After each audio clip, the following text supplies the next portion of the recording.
Hello and welcome to the monthly revenue report. I'm Senator Bo Watson, chairman of the Tennessee Senate Finance, Ways, and Means Committee, and I'm here with Assistant Director Boyan Savage and Chief Economist Joseph Wagenka of the Fiscal Review Committee. Gentlemen, welcome.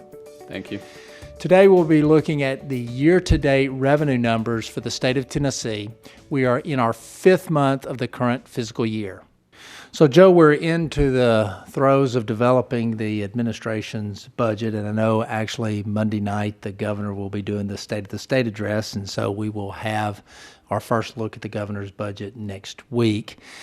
Where are we in terms of both the budget process for next year as well as what do our numbers look like currently now that we're 5 months into the fiscal year? Thank you, Chairman Watson. A quick look at the total budget for 1920. We have $39.1 billion. Of that, state dollars are $18.9 billion, federal $14.2 billion, and other is $6 billion. And of the state portion, $15.4 billion is made up of state tax revenue. So of the state tax revenue, there's 80% that's made up of sales tax and franchise and excise tax. And the Fiscal Review Committee keeps monthly targets based on the budgeted total to kind of keep track of where the numbers are as they come in each month. And currently the 1920 budget assumes a positive revenue growth of 0.02% and negative growth of 0.29% for general fund revenue. And now a quick look at the tax revenue for 1920. Total year-to-date revenue is $5.98 billion, with actual collections coming in at $6.35 billion. And that means a total year-to-date overcollection of $363 million, which includes a general fund overcollection of $293 million. Franchise and excise taxes account for $152 million of this, and sales and use accounts for $140 million. Motor fuel taxes accounts for $33 million of the total overcollection. And now I'll turn it over to Boyan for a look at the budget process. Thank you, Joe. Chairman Watson, as you already mentioned, we are currently in the middle of the budgeting process for fiscal year 2021. So we thought it would be a good idea to provide a brief overview of what the process looks like and some recent developments. Each fall, all state departments will prepare and submit to the governor their individual budgets for their agencies.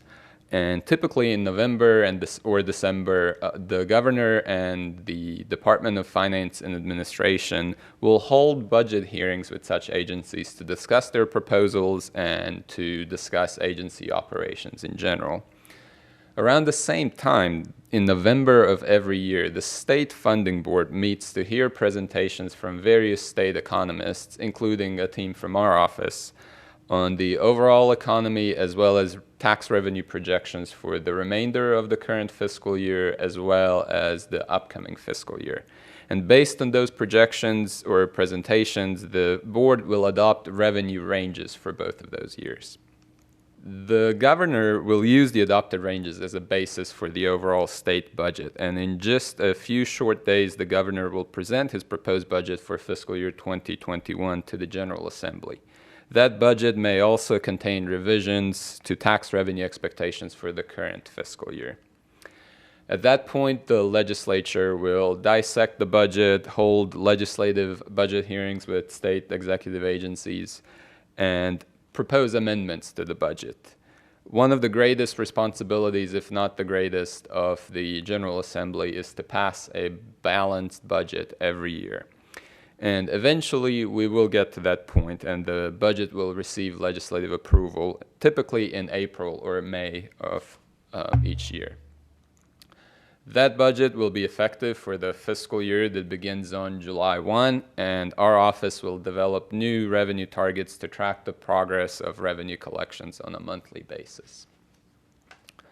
So this previous November, the funding board convened to adopt revised revenue ranges for the current fiscal year as well as new ranges for the upcoming fiscal year. For the current fiscal year, the adopted growth range is from 3.1% to 3.6%. And what this translates into is estimated growth in total revenue of approximately $473 million to $550 million relative to the previous fiscal year.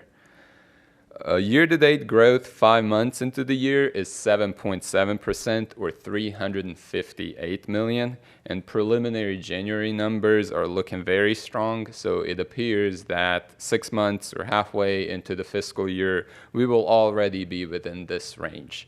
And as a reminder, the current budgeted growth rate is only 0.02% for growth of 3.2 million.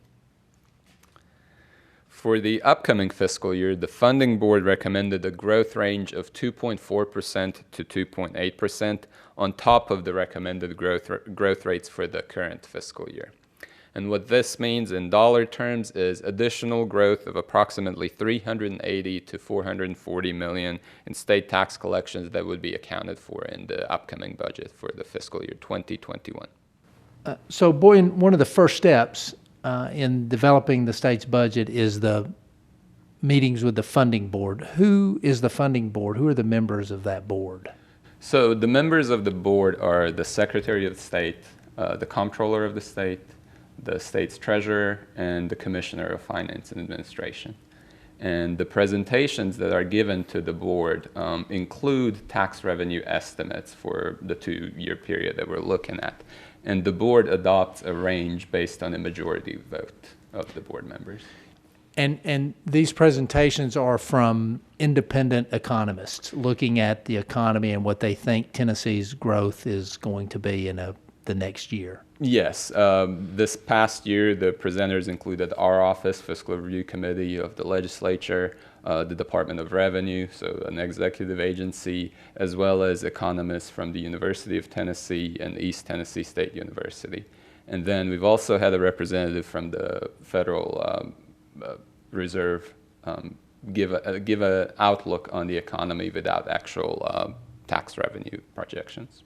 So the funding board, after they met, they revised the amount of revenue that we think we're actually going to take in the current year that we're in, correct? That is absolutely correct. Yeah. And so the $473 million to $550 million is additional revenue that we did not anticipate when we passed the budget back in last spring. That is correct. The current budget does not recognize this revenue at this point. And this often gets complicated both for legislators and particularly for those in the public, because we can use this additional revenue to fund things in the current year's budget. That is correct. But yet it's part of next year's budget proposal. That is correct. And for a lot of people in the public or even in the legislature, that connection can be difficult to understand. But it comes because we're growing more than we thought we were going to. That's absolutely correct. Joe, there seems to be a heavy dependency on franchise excise tax and sales tax in terms of funding our state's budget. Can you explain that just a little bit? Sure, Chairman Watson. We are a sales tax dependent state. We, of course, do not have an income tax. We've been phasing out the only income tax that we do have, the Hall income tax. As we've been phasing out some of those other taxes, we've become more dependent on sales tax and on franchise and excise tax. So a person maybe watching this for the first time would need to realize that a good business environment and a good economy is really critical for Tennessee's economic success, because we rely so heavily on businesses and individuals purchasing goods and services, right?